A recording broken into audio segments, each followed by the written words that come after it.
ডাকা হয়েছে আগত সাংবাদিক বন্ধু যারা আছে তাদের ধন্যবাদ জানাচ্ছি। আপনারা বারবারই আমাদের আন্দোলনের খবর দেন এবং সহযোগিতা করেন। আশা করি এবারেও সেই সহযোগিতা পাবেন।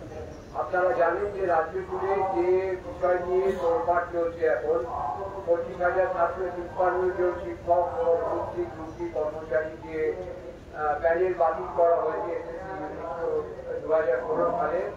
তার বিরুদ্ধে সরকার সুপ্রিম কোর্টে গেছে এবং সরকার শুনতে বলেছিল যে এটা নাকি এদের চাকরিতে যাতে স্টে অর্ডার পাওয়া যায় সেই জন্য।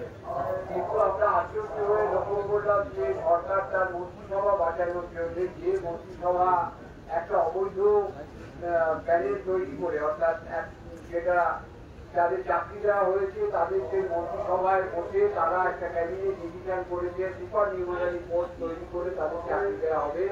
যেটা নিয়ে হাইকোর্ট প্রশ্ন তুলেছে এবং বলেছে সিবিআই তদন্ত চালিয়ে তাদের গ্রেফতার করতে পারবে। খালি সেইটুকু নিয়েই রাজ্য সরকার মুভ করে সুপ্রিম কোর্টে গত সোমবার এবং সেইটুকু নিয়ে স্টে অর্ডার পায়। অর্থাৎ এটা বোঝা যাচ্ছে যে এই সমস্ত যে যারা বঞ্চিত হলেন, নিজেদের যোগ্যতায় যারা চাকরি পেয়েছেন তাদের বলি দিচ্ছে রাজ্য সরকার। সেই মন্ত্রিসভা তারা নিজেরা যাতে জেলে যাতে না হয়, জেলে যেতে তাদের না হয় সেই জন্য তারা কি করছে, তারা মানুষের টাকায়, সাধারণ মানুষের পরের টাকায় তারা সুপ্রিম কোর্টে গিয়ে নিজেদের অধিকার মানে নিজেদের জেলে না যাওয়ার সুনিশ্চিত করছেন আর এদের বলি সংগ্রামী যৌথমঞ্চ জানে যে সব রাজনৈতিক দলই এই খেলা খেলবে এবং সেই জন্য সংগ্রামী যৌথমঞ্চ গত 25 তারিখে 25 এপ্রিল ওই হাজারকে সদর অভিযানে ডাক দিয়েছিল, কিন্তু সেখানে পুলিশ অত্যন্ত সক্রিয় হয়ে সাথে সাথে 15 জনকে অ্যারেস্ট করে থানায় নিয়ে যায় এবং মামলা দেয়।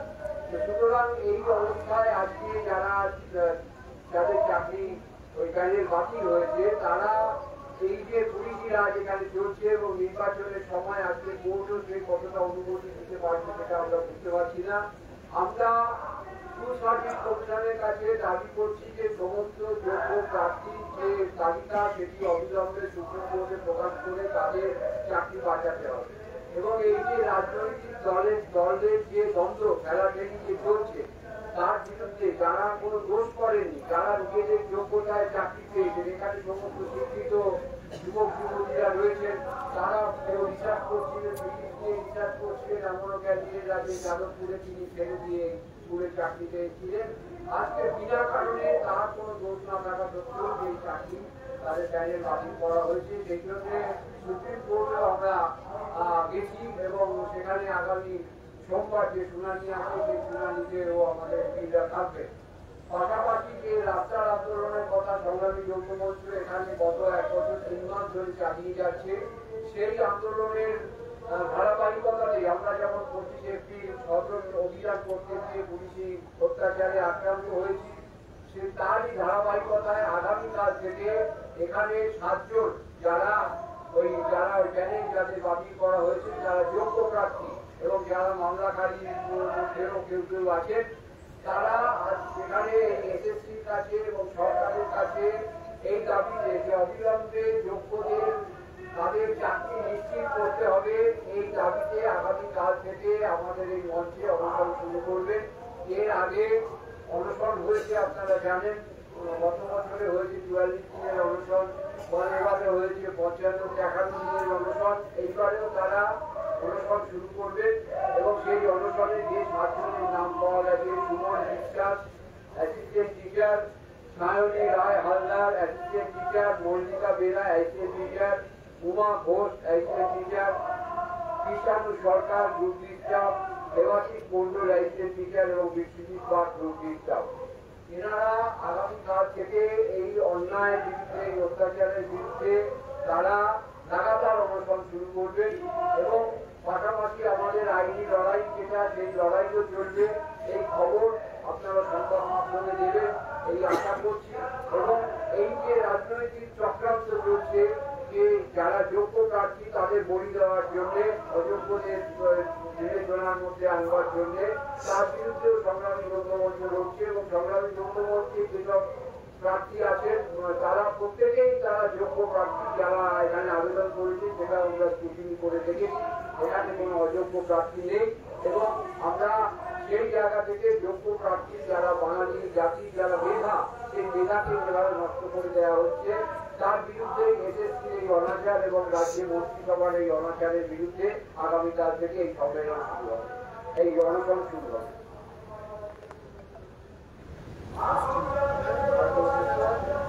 প্রশ্ন হ্যাঁ, মিডিলে চলে আসুন। সুমন বিশ্বাস আপনি আছেন তাকে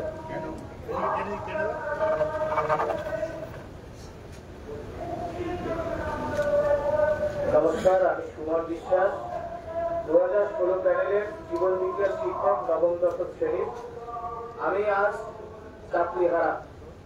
আমি আপনাদের মিডিয়ার মাধ্যমে আমি শুধু আমার মাকে বলতে চাই, মা আমায় ক্ষমা করো, আমি তোমাকে না বলে সিদ্ধান্ত নিয়েছি। শুধু এইটুকুই বলছি, আমরা দুর্নীতির বিরুদ্ধে, দুর্নীতির শিকার, তাই আমরা আগামীকাল থেকে অনশন করব। আমাদের অবিলম্বে ওয়েমাসিক প্রকাশ, যারা যোগ্য, যারা ঘুষের বিনিময়ে চাকরি পেয়েছে তাদের আলাদা করে যোগ্যদের অবিলম্বে বিদ্যালয়ে পুনর্বহালের দাবিতে আমরণ জীবনের শেষ রক্তবিন্দু পর্যন্ত আমি এই আন্দোলন চালিয়ে যাব। আপনাদের মিডিয়ার মাধ্যমে আমি সাক্ষীদের এ কথা আমি জানিয়ে দিলাম। ধন্যবাদ।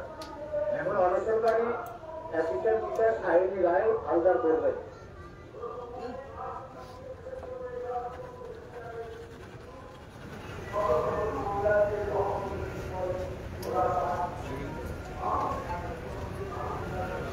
আজ এই সংগ্রামী রোগী মঞ্চ যেভাবে আমাদের অসহায় চাকরিহারা গঠিত যোগ্য শিক্ষক শিক্ষিকা শিক্ষাকর্মীদের পাশে এসে দাঁড়িয়েছেন, তার জন্য সংগ্রামী প্রথমেই অনেক ধন্যবাদ জানাবো। কারণ আজ সত্যি যারা আমরা চাকরি হারিয়েছি ওনার অডিওটা আসছে না, রুমগুলোকে নিন একটু পাশে, তবে তো অডিওটা পাবো।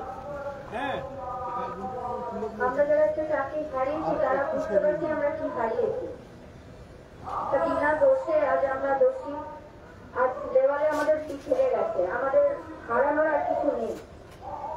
সারা জীবনের পরিশ্রম করে পাওয়া এই চাকরি, শুধু পড়াশোনা করে পরীক্ষা দিয়ে আমরা এই চাকরি পেয়েছি। আমাদের বিরুদ্ধে কারোর কোন রকমের অভিযোগ নেই, আমরা কোনো দোষ করিনি, কোনো জায়গায় কোনো দুর্নীতির আশ্রয় নিইনি, অথচ আমাদের এই শাস্তি দেওয়া হয়েছে এবং এটা একটা চরম শাস্তি। এই শাস্তির কোনো মূল্যায়ন হয় না।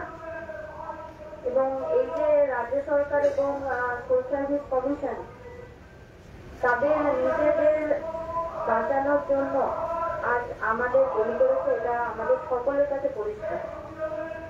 ওনারা চাইলেই আমাদেরকে বাঁচাতে পারেন, কারণ আমাদের এই যে দোষ, আমরা যে দোষী নই, আমাদেরকে আরো পাঁচজন অযোগ্যদের থেকে আলাদা করা, এটা একমাত্র করতে পারে স্কুল সার্ভিস কমিশন, যেটা ওনারা করতে খানিক অনেক ছুটি বলতে পারি। আর কি বলবো, রাজ্য সরকার তাদের সুপ্রিম কোর্টে গেছে, আপনারা এত আগে অনশন করার সিদ্ধান্ত নিলেন কেন? আর বর্তমান যদি বেছে নিলেন কেন?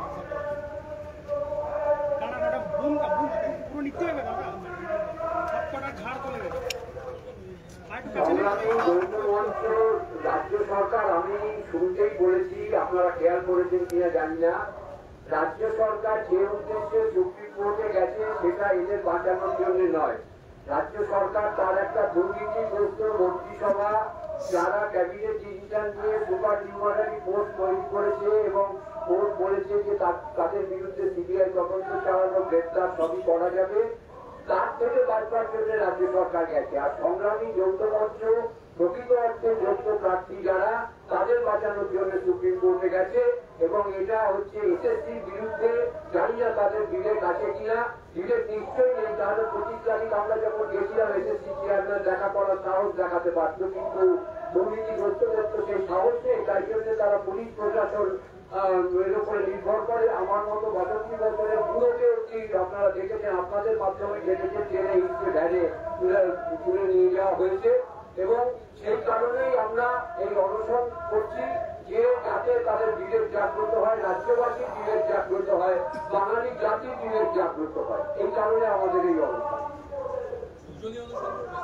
না, 7 জনের আমাদের লিস্ট দেওয়া আছে। আগামীকাল থেকে এই 7 জন শুরু করবেন এবং তারপরে আরো যুক্ত হতে পারবে। আপনারা তো সুপ্রিম কোর্টে গেছেন সরকার এসএসসির বিরুদ্ধে, মামলাও করেছেন, মানে এখনই ওদেরকে নিয়ে অনশনে বসানোর না, এটা তো সুপ্রিম কোর্টের বিরুদ্ধে অনশন নয়। এটা হচ্ছে এই দাবিটা হচ্ছে আমাদের যে অবিলম্বে সমস্ত ওয়েমার্কশিট যেটা রয়েছে এসএসসির কাছে যেটা প্রকাশ করতে হবে এবং যেটা সুপ্রিম কোর্টে নাকি বলেছে এসএসসি, আমরা শুনলাম যে তারা নাকি আলাদা করতে পারবে, সেই আলাদাটা যাতে অবিলম্বে করে এই জন্য এসএসসির বিরুদ্ধে রাজ্য সরকারের বিরুদ্ধে এই অনশন। এটা সুপ্রিম কোর্টের বিরুদ্ধে কোনো অনশন নয়। সুপ্রিম কোর্টকে যে তথ্য দেওয়ার কথা সেই তথ্য যাতে তারা অবিলম্বে দেয় সেই জন্য এই অনশন কর্মসূচি।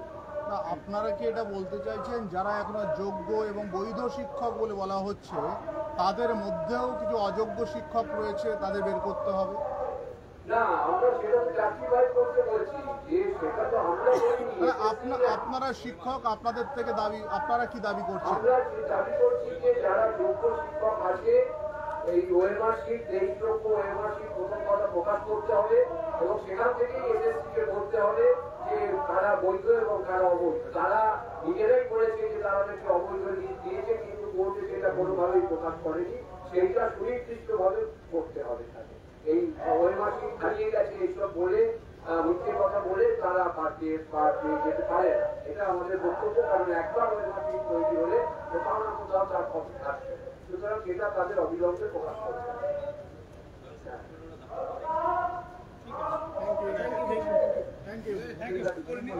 একটু বসুন আর ছবি করে নিন। নমস্কার সকলকে।